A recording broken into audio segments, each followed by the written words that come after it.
오늘 우리에게 주시는 하나님 말씀은 마태복음 16장입니다. 예수께서 가이사랴 지방에 이르러 제자들에게 물어 이르시되 사람들이 인자를 누구라 하느냐? 이르되 더러는 세례 요한, 더러는 엘리야, 어떤 이는 에레미야나 선지자 중에 하나라 하나이다. 이르시되 너희는 나를 누구라 하느냐? 시몬 베드로가 대답하여 이르되 주는 그리스도시요 살아계신 하나님의 아들이시니이다.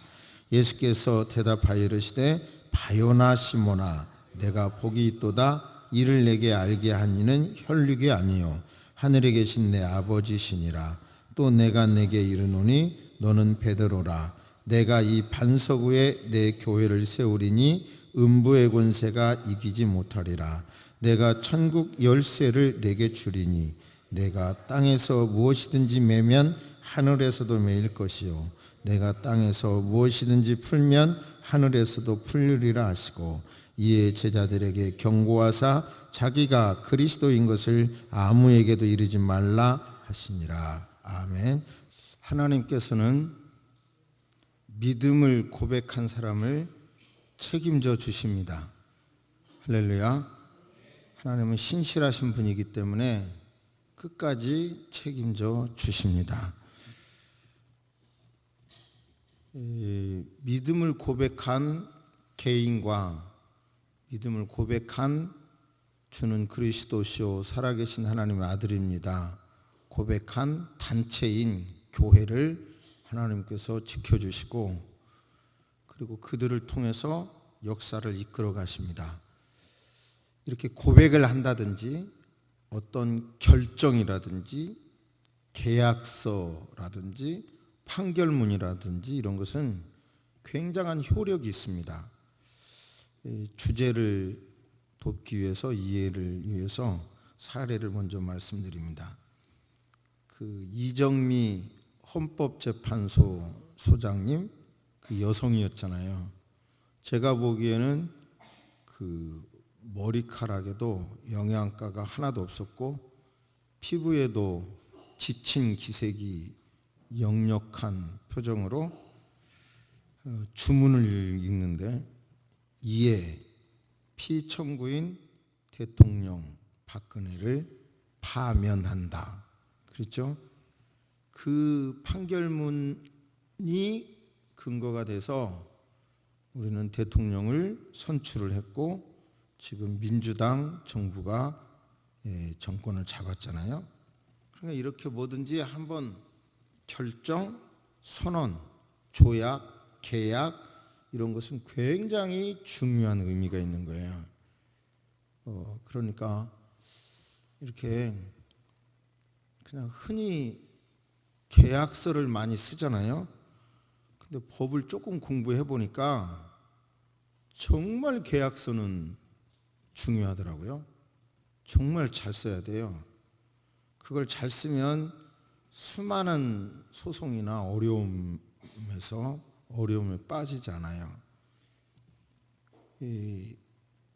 제 처제의 얘기인데 한 1년 몇 개월 동안 온갖 변호사 사무실, 경제기획원, 금융감독원 온갖 곳을 쫓아다니면서 억울함을 하소연하더라고요. 어떤 자기 집을 계약한 것이 전세를 줬는데 그게 이상하게 돼가지고요. 그래서 하도 그래서 갖고 와보라고 그랬어요, 제가.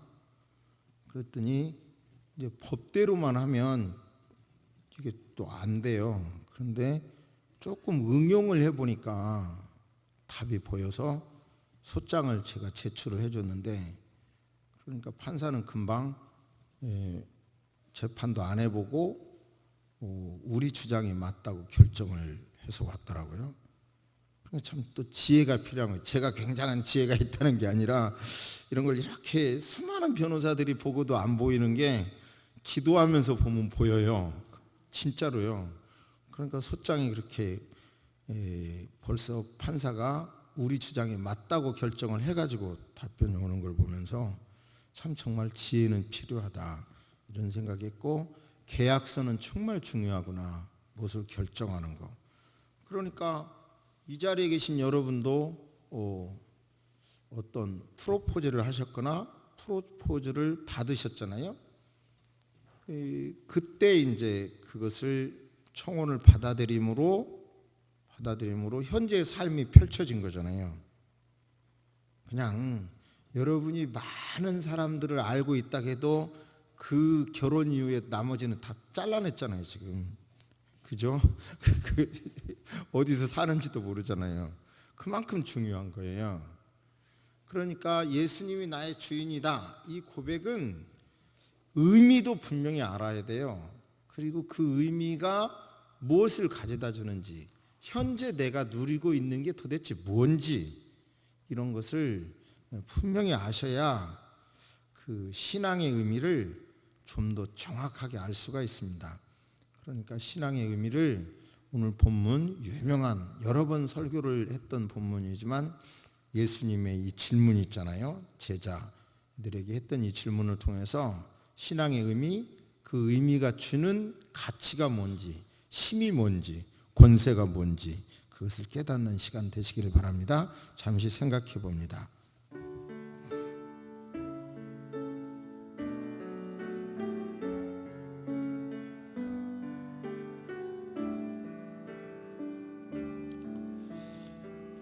예수님께서 빌립보의 가이사랴에 오셔서 제자들에게 설문조사를 합니다.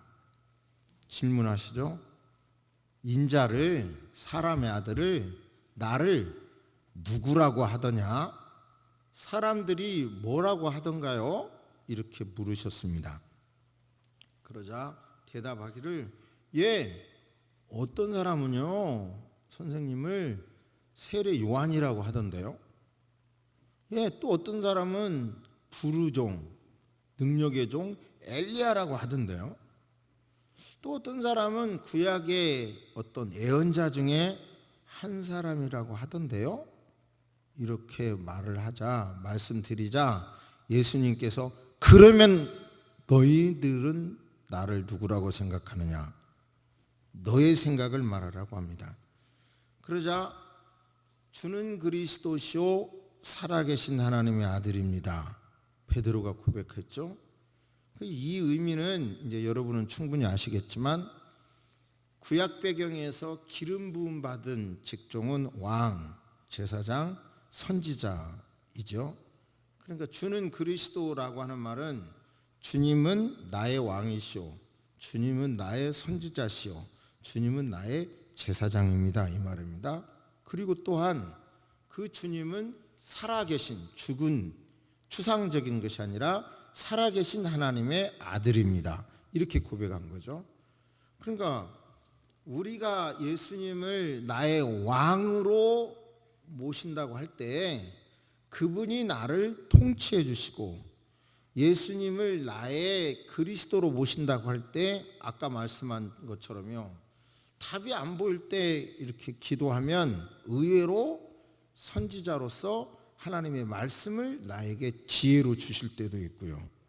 그리고 또 제사장으로서 내 죄를 친히 다 감당해 주신다. 그러니까 뭘 먹고 사냐, 이 병든 몸으로 어떻게 살 것이냐, 이 문제가 어떻게 해결될 것이냐, 이 문제는 두 번째 문제인 거예요. 주님이 나의 주인이라고 하시면 주인이 책임지는 거예요. 할렐루야.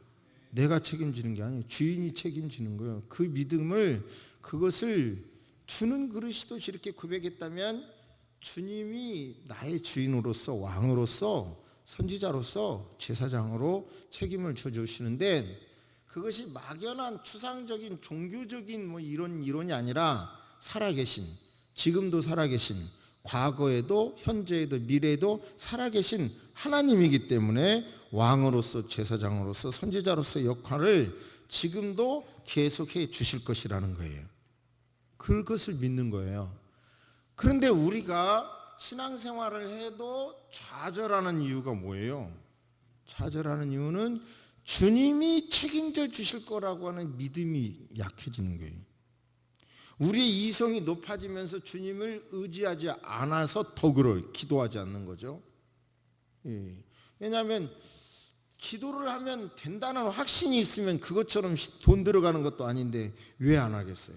근데 점점 그것도 안 하려고 그래요. 그 이유는 주님이 나를 책임져 주신다는 그 믿음이 없기 때문에 그래요. 그 믿음을 회복하시기를 주의 이름으로 축복합니다. 할렐루야. 우리 주님은 그러셨잖아요. 야, 너 그거 알게 해준 것은 네가 머리 좋아서 그런 게 아니야. 하나님이 너를 그거 알게 해줬다. 그리고 내가 너에게 그 믿음 고백을 한 너에게 천국 열쇠를 줄 텐데 그 열쇠로 말이야, 땅에서 무엇이든지 매면 하늘에서도 매이고 땅에서도 풀면 하늘에서도 풀린다. 이 대단한 권세를 이미 주는 그리스도시요 살아계신 하나님의 아들이라고 고백한 사람과 교회에 주었다고요. 그런데 우리가 그게 안 믿어지는데 역사적으로 보면 예를 들어 보세요. 연세대학교, 숭실대학교, 이화여자대학교, 서울에 있는 대학만 봐요. 한양대학교도 기독교 철학위에 있던데요. 그런 대학교나 거기에 소속된 병원이나 재산 가치로 그게 얼마겠어요, 지금 현재. 근데 이 모든 게 따지고 보면요, 깊이 들어가 보면 믿음 하나 갖고 시작된 거예요. 믿음 씨앗 하나로 시작된 거예요. 믿음의 씨앗 하나로. 그렇게 그 믿음을 가진 사람들에 의해서 그렇게 커진 거고요. 전 세계가 바로 주님이 가르쳐 주신 그런 그 믿음 때문에 그렇게 자기 희생하면서 그런 일들을 해가지고 세상에 빛스러운 일, 영광스러운 일들이 얼마든지 많이 있잖아요. 여러분, 그러니까 우리의 믿음이 떨어져서 약해져서 그렇지, 이미 확실한 것은요, 이 믿음으로 이 역사 속에 실제적으로, 추상이 아니라 실제적으로 일어난 업적은 얼마든지 있어요. 아니, 다른 사람 관두고 제 인생을 놓고 보고 새소망교회를 놓고 봐도요, 이 믿음으로 이루어진 실제적인 돈과 관련된 일이라든지 이런 일들은 얼마든지 있어요. 그러니까 의심을 물리치시고 주님의 그리스도시요 살아계신 하나님의 아들입니다라고 고백을 하면 주님께서 저와 여러분의 건강, 재산, 미래, 자녀, 이 모든 것을 여러분 책임져 주실 것이라고 하는 믿음을 가지시기를 주의 이름으로 축복합니다. 자꾸 마음속에 이게 거부되잖아요. 거부돼도 생각해 보세요. 여러분이 여성이 되고 싶어서 여성이 되셨습니까? 남성이 되고 싶어서 남성이 되셨습니까? 대한민국 사람이 되고 싶어서 대한민국 사람 되셨습니까? 그거 아니잖아요. 인생에 중요한 건 다 내가 결정한 게 하나도 없어요. 이미 다. 그러니까 여러분이요, 하나님께서 인생과 모든 것을 결정할 것이라고 하는 믿음을 가지시기를 주의 이름으로 축복합니다.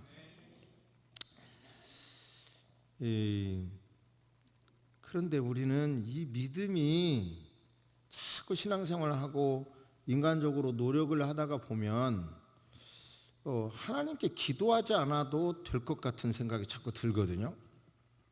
그러나 여러분요, 저는 아픈 것으로 인해서 축복이 하나 있는데, 진실로 새벽에 초저녁에 잠을 좀 자고 그 다음에 깊이 못 자는데요, 그래도 새벽 기도할 때쯤 일어나면 오늘 또 내가 살았다, 그런 생각이 들어요. 진실로 내 호흡을 하나님이, 내 심장을 하나님이 지켜주신다, 그렇게 생각을 해요. 그게 오래됐어요. 진실로. 그냥 우연히 과거에 뛰었으니까 내 심장에 뛰는 게 아니고 오늘 이 시간 뛰게 해주셔서 뛴다, 그런 생각이 있어요. 근데 여러분, 우리의 삶에 있어서 주를 의지하지 않고요, 그냥 삶의 어려움이 있을 때 다른 방법으로 해결한다고 생각을 해보세요. 이런 얘기는 또 해야 되는지는 모르겠는데, 제 여동생이 대리운전 하잖아요. 사업하다가 어려우니까 차라리 대리운전이 얼마 소득 있는 게 편하다고 해요.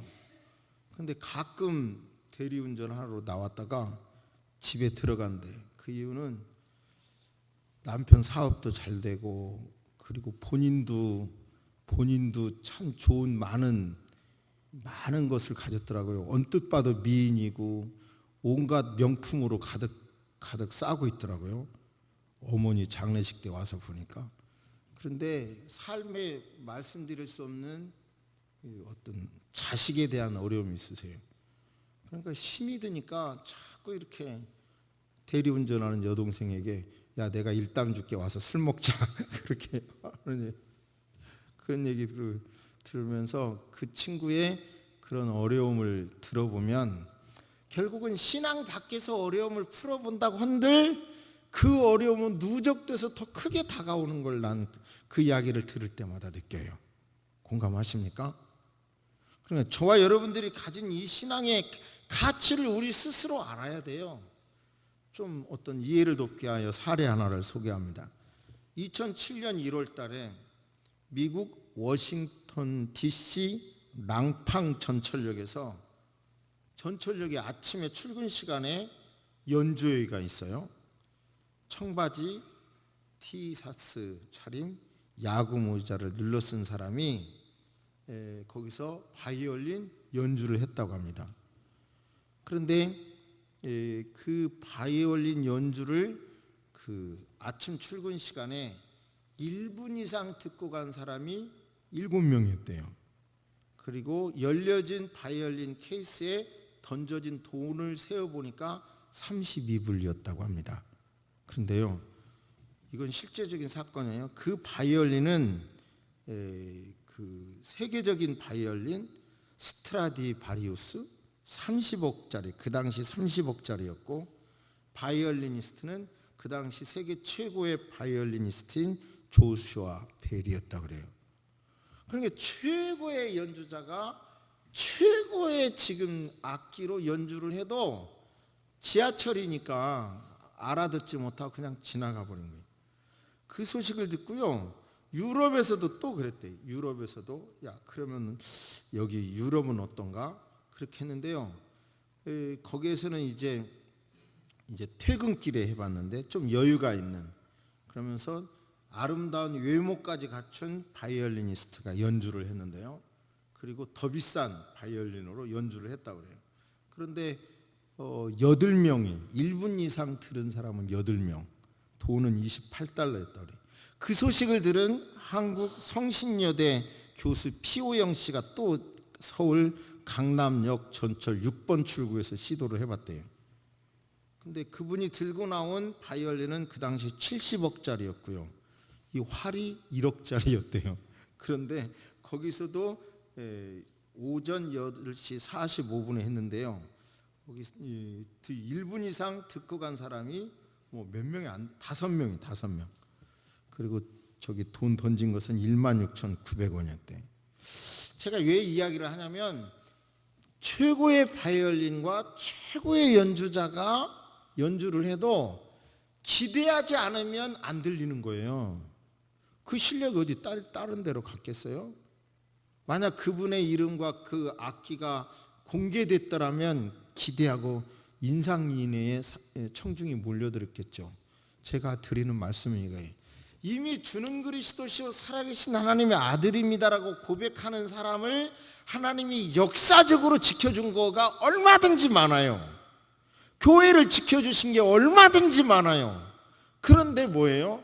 기대하지 않는 사람에게는 그 역사가 일어나지 않는 거예요. 그것은. 그러니까 적어도 주는 그리스도시요 살아계신 하나님의 아들입니다 라고 여러분 고백하는 사람을 우리 주님은 신실하셔서 끝까지 책임져 주실 것이라고 하는 믿음을 가지시기를 주의 이름으로 축복합니다. 정말 우리는 이 믿음을 고백하는 사람으로 내가 받은 하나님이 주시는 은혜가 뭐고 받은 것이 무엇인가, 남의 이야기가 아니라 내 이야기로 구체적인 사건 앞에서 여러분요 그것을 실제적으로 받아들이기를 주의 이름으로 축복합니다. 제 이런 이야기를 듣고 저를 오해하지 말아 주셨으면 좋겠는데, 법을 좀 공부해 보니까 한국 교회가 너무 유기인 거예요. 또 우리 교단도 유기고요. 그리고 그 교단의 위기 중에서 제가 두 사건을 관여하고 있는데요. 한 사건은 우리 총회 돈이 100억에서 200억 돈이 몇 명이 이렇게 해가지고 없어진 사건이. 그런데 아무도 그걸 건들지 않아요. 그래서 제가 그걸 계속해서 추적하고 연구하고 있거든요. 글을 내고. 그런데 마침 어떤 그 돈에서 통장에서 돈을 뽑아 쓴 통장의 카피를 법원을 통해서 받은 사람이 있어요. 그런데 그것을 제가 정보공개 청구를 해서 받았어요. 보니까 아닌 게 아니라 돈들이 총회 내 유력 인사들에게 막 쓰여진 게 이제 보여요. 그래서 이제 그걸 고소를 준비하는데요. 그걸 통장을 달라고 했다고 고소를 당했어요, 제가. 그래가지고 그걸 몇 개월 동안 싸우고 있거든요. 근데 지난 금요일 날 분당 경찰서에서 조서를 받았는데 저기 서부 검찰청으로 오래요. 지문을 찍기 위해서 오래요. 그런데 영 기분이 이상한 거 있죠. 그래서 제가 박 목사님한테 거기 검찰청에 같이 갑시다 그랬어요. 그러다가 그냥 혼자 갔는데 같이 가자고 했던 이유는 거기서 갑자기 저를 구속시킬지도 모르겠다는 두려움이 들더라고요. 그래서 같이 가면 내가 구속돼서 이제 말하자면 구속적부 심사를 받을지 모르잖아요. 그러면 차 갖고 오라고 박 목사님으로 가자겠던 거거든요. 근데 가면서도 불안해.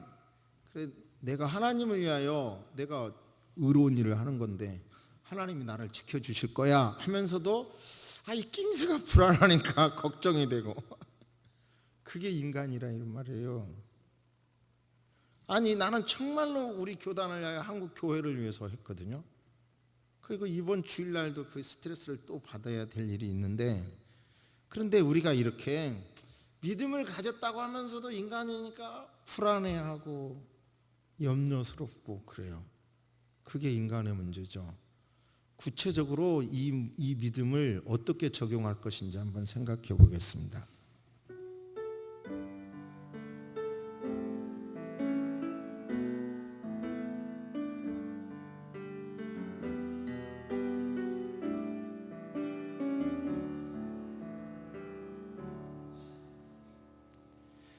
그 보네뽀라고 하는 신학자가 있는데요.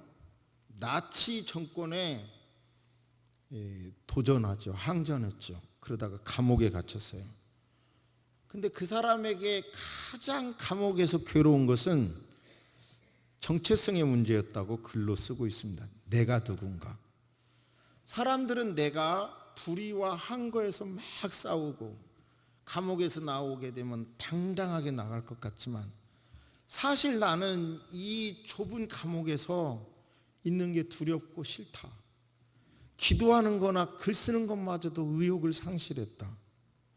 나도 이 아름다운 꽃을 보고 싶고 아름다운 노래를 듣고 싶고 좋은 사람과 대화를 하고 싶다. 그런데 이게 갇혀 있는 게 너무 불안하고 너무 힘들다. 그러면서 나는 누구인가? 나는 지금 무엇 때문에 이 일을 하고 있는가? 결국은 그도 역시 막 흔들리는 거예요. 대단한 사람이라도 흔들리는 게 글로 써놓는 거예요. 그러나 그렇게 흔들리면서도 끝까지 죽으면서까지 신앙의 절개를 지키고 나치 정권이 잘못하는 것을 말할 수 있었던 것은 그래도 나는 누군가 주님이 나를 지켜주신다는 믿음이 있었기 때문에 그랬다는 거예요. 저와 여러분이 가진 이 믿음이 우리가 생각해도 굉장한 건 아니잖아요.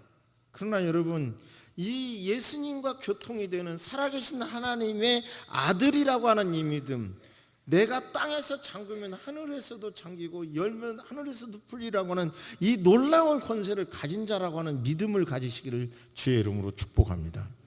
저와 여러분이 왜소하고 잘 쓰러지고 잘 흔들리는 인간이라 할지라도 우리 가운데 계신 이 주님은 위대한 분이라고 하는 것을 믿으시기를 주의 이름으로 축복합니다. 교회가 연약한 것 같지만 그런 믿음을 가진 사람들이 모인 그곳에 하나님은 굉장한 은혜로 역사하실 것이고 어두운 문제를 여러분 극복하는데 커다란 도구로 사용해 주실 줄로 믿습니다. 그러나 우리가 이럴 때에 단 한 가지 단정하지는 말아요. 이렇게 불안하더라도요, 단정적으로 말하면 안 돼. 이건 이 시간에는 제 마음이 다 풀어졌는데요. 어저께 제가 현주 주례를 했잖아요. 그 주례사를 준비하면서도 막 복받치는 거예요. 눈물이 그렇게 나는 거예요, 제 마음에. 근데 결혼식에 울을 수가 없잖아요. 그래서 계속 제가 참았어요. 울음을 참은 거예요, 저는. 근데 아내가 딱 끝나고 자마자 왜 이렇게 떨어? 이러는 거예요. 왜 이렇게 떠냐고. 그래서 뭐야? 그 부목사님, 기도하는 목사님 이름도 거꾸로 불러대. 그러면서 얼마나 막 이 마음에 상처가 되는지요. 나는 저기 진짜 기도하면서 주례사를 준비했고 온 마음을 다해 축복을 했는데 이제 당사자 권사님은 진실로 축복한 걸 느꼈다고 아침에 그러시는데 그렇게 말하니까 얼마나 그냥 마음에 상처가 되는지 땅 속에 몸이 막 스며드는 것 같더라고요. 그래서 제가 느끼는 게 있어요. 아무리 내 생각이 오라도 단정적으로 남에게 신앙을 키워주기 위해서는 단정적으로는 남을 공격하지 맙시다. 아내 이야기는 또 다른 의도가 있어요. 선한 의도가 있어요. 아내 흉본 거 아닙니다.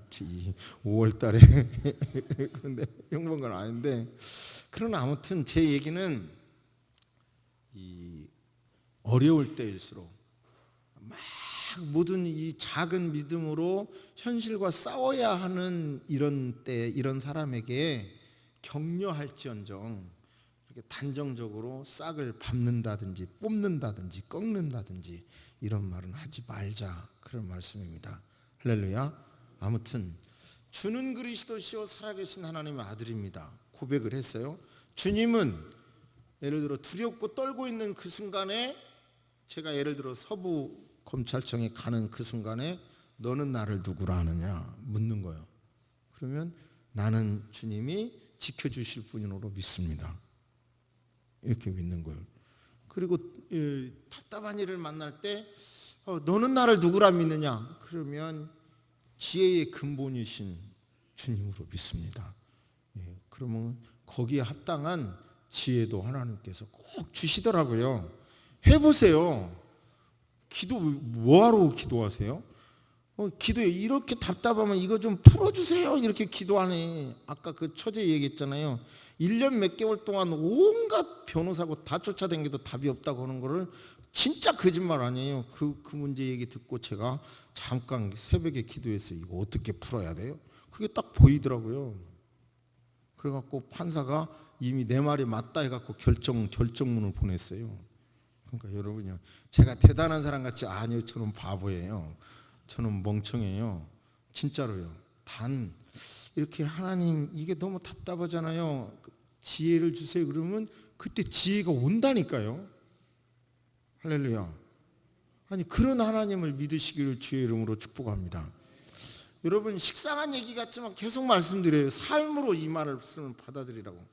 무릎이 아파가지고 좋은 신발이 낫다고 있더라고요. 좋은 신발, 공기가 들어가고 뭐 이런 좋은 신발.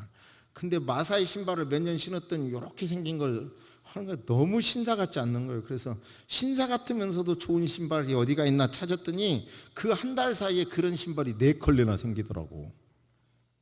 진짜로요. 그러니까 아무튼 뭐든지 여러분의 삶의 필요함을 하나님의 뜻이라고만 생각한다고 하면 중심을 드러내고 기도해 보세요. 왕이신 하나님이, 선지자이신 하나님이, 바로 제사장이신 하나님이 가장 좋은 길로 인도해 주십니다. 할렐루야. 믿으시기를 주의 이름으로 축복합니다. 아멘. 잠시 묵상하십니다. 살아계신 하나님, 주는 그리스도시요 살아계신 하나님, 살아계신 하나님을 믿고 나 먹고 살기 위해서만이 아니라 정의를 위해서, 하나님의 나라를 위하여 일할 때, 하나님의 뜻을 위하여 일할 때 힘이 되어 주시고 능력이 되어주시고 붙들어 주시옵기를 간절히 기도합니다. 우리가 살고 있는 이 세상에서 남편으로서, 아내로서, 아버지로서, 어머니로서, 자식으로서, 성도로서 이렇게 우리 위치에서 살아가기가 사실상 어려울 때가 많습니다. 주여, 어떠한 어려움이 있어도 하나님께서 원하시는 자리에 있게 하시고 하나님께서 거대한 힘을 주셔서 왕이시고 제사장이고 선지자이심에 우리를 인도해 주실 것이라고 하는 그 믿음이 조금도 흔들리지 않게 하여 주옵소서. 신앙생활을 하면서 병원을 의지하지만 질병을 떨치지 못한 채 살아가고 있습니까? 위로하여 주옵소서. 힘이 되어 주시옵소서. 치유하여 주옵소서. 살아계신 하나님이 능력이 되어 주시고 치유자가 되어 주옵소서. 하나님 아버지, 자녀를 온 마음으로 축복하고 싶은데 하나님, 부족한 점이 있습니까? 그래도 중심을 모시는 하나님께서 그 축복을 들어주실 것이라고 하는 믿음을 갖게 하여 주옵소서. 믿음에 대한 기대가 있게 하여 주옵소서. 이 정부도 하나님께서 좋은 길로 인도해 주셔서 많은 산적한 문제를 해결시켜 주실 줄로 믿습니다. 우리 성도님들 한 분 한 분 알뜰하게 보살펴 주시고 이 많은 세상 속에서, 어려움이 많은 세상에서 특별히 보호하여 주옵시기를 간절히 기도합니다. 지금은 우리 주 예수 그리스도의 은혜와 우리 하나님의 놀라우신 사랑과 성령님의 감화 감동 교통하심이 이제로부터 영원토록 함께 있을지어다.